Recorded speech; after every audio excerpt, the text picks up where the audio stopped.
Всем привет! Как всегда, перед началом ролика включите субтитры и подпишитесь на канал. И кто хочет поддержать канал, может стать спонсором канала, получить авторские эмоджи и значок от меня. Тут есть несколько уровней спонсорства, поэтому выбирайте тот, который вам нравится, и оформляйте. В этом видео расскажу о божественной башне, о героях, которых стоит качать именно для божественных башен.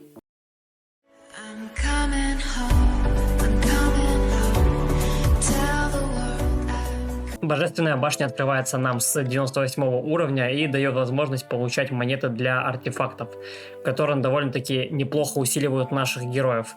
Чем выше вы сидите в божественной башне, тем больше очков вы получаете. Также в учет идут дополнительные очки от общего рейтинга топ-50 игроков вашего альянса. Поэтому советую всем стремиться в хороший альянс, чтобы получить дополнительные очки. Также башня усиливает нас на мировой карте, это как дополнительный бонус. Для начала хочу сказать, героев в разных башнях много, они попадают в бан каждый раз, и лучшего состава в башнях не существует. Если у вас есть какой-то супер состав, который вы знаете в той или иной башне, или же супергерой, которого я пропущу, то напишите этого в комментариях, так вы поможете мне и остальным. Итак, начнем с башни Феникса. Тут мы видим список всех героев, которые есть в этой башне. Повторюсь еще раз, есть одно но. Каждый раз случайным образом некоторые герои попадают в бан, и поэтому не ждите лучший состав для башен. Всегда приходится менять составы, в этом и прелесть божественной башни. К примеру, сейчас в башне Феникса отсутствуют Хедвиг и Думия. Это из хороших героев, поэтому на этой неделе башня Феникс превращается в башню, кто первый занял хорошее место, тот и молодец. Как вы видите, в топе составы из полностью защитной команды, которые просто невозможно пробить, ибо заканчивается время. Ладно, перейдем к героям отдельно. И как бы печально не звучало, но легендарные герои являются лучшими в этой башне. Думия, Хедвиг, Флинт, Лустия, Лилит, Офелия. Ну и как же без Азраила. Башня Феникс является сбором одним из лучших героев игры. Также Экинокс, Овидий, Ариэль. Да, кто-то скажет, а как же Шторм? Но Шторм нужен суперсильный. Не думаю, что у многих он есть. Что если у вас нет всех этих легенд? Тут все намного сложнее, но все же Леон, Патра, Макс, Пулан неплохие тут. Что насчет Гридлока, Луфи? Честно говоря, они нужны также суперсильные, чтобы работали, ибо умирают слишком быстро в этой башне. А для того, чтобы не качать всех легенд с этой башни, мой совет: Лустия, Флинт, Офелия, этих трех героев. Они хороши как в башне, так и на арене, и они помогут вам в этой башне просто задержать время. А остальных уже добирать с учетом того, что у вас есть на аккаунте. Далее башня дракона. Тут уже попроще будет с выбором героев. Советую иметь Аврору и Феникса. Без них в этой башне невозможно. Один из лучших героев в этой башне — это Робин. Если у вас суперсильный Робин, то поздравляю, вы с легкостью сможете занимать хорошие места. Из бесплатных танков обратите внимание на Нормана и Цезаря. Они хороши против физических команд и часто просто не умирают до окончания боя. Ну а по составам, опять же, из-за того, что каждый раз некоторые герои попадают в бан, невозможно сказать, какой состав лучший, но советую качать тут Коко, Рэмбо, Аврору, так как они бесплатные, а из легенд Робин, Брунгильда, Люцифер, Феникс. Ну, и если у вас есть неплохой прокачанный Ксеркс, то тут также зайдет и будет стоять до последнего, пока не закончится время. Ну а насчет Твилара, вроде он тут неплох, но особой разницы я не заметил в нем. Лично я пару раз использовал его, когда не было ни Авроры, ни Феникса. В этот момент Твилар мне помог.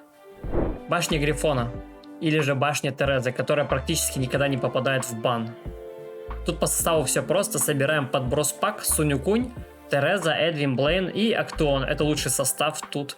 Но так как есть баны, то не всегда можно использовать этих героев, поэтому придется качать несколько дополнительных. Мой совет: так как в этой башне практически нет саппортов хороших, то Муза — это лучшее решение для ваших проблем. Из танков, к примеру, советую еще Гербер, либо Джейсон, они бесплатные, и это хорошо для нас. Я лично использую Зою, так как у меня нет магов сильных, и в синергии с Терезой и Актуоном работает довольно-таки неплохо. Поэтому, если нет сильных магов, то Зоя в этой башне их заменит. Ну и под конец самая запутанная башня — это башня Единорог. Перечислю хороших бесплатных героев в этой башне.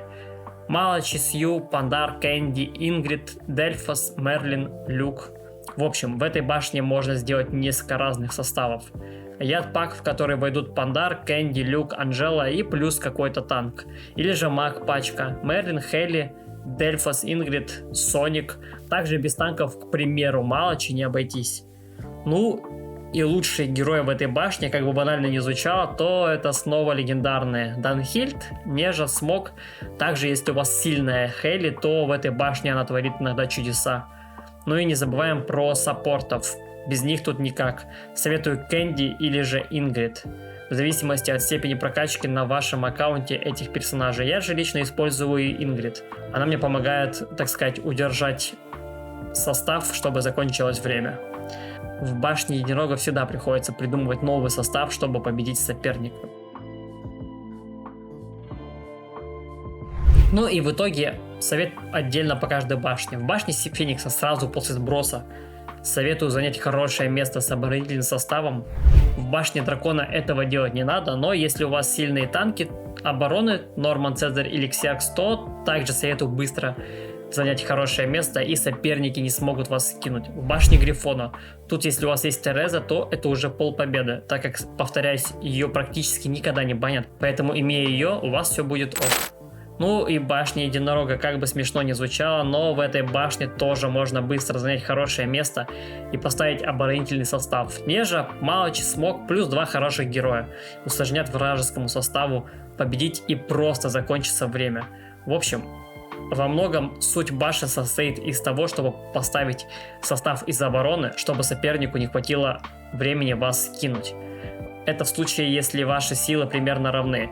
Понятно, что если соперник на голову сильнее вас, то он с легкостью скинет. Как-то так, это был краткий экскурс в мире божественных башен, в которых игра навязывает нам качать практически всех хороших героев, если мы хотим иметь монеты для артефактов. Если же я что-то пропустил, то еще раз напоминаю, напишите это в комментариях, вдруг вы знаете супер состав в той или иной башне, который является лучшим. А кому ролик был полезен, ставим лайк, подписываемся на канал, ну и не забываем о спонсорке. Ну и главное, хочу пожелать всем мирного неба над головой. И всем пока-пока.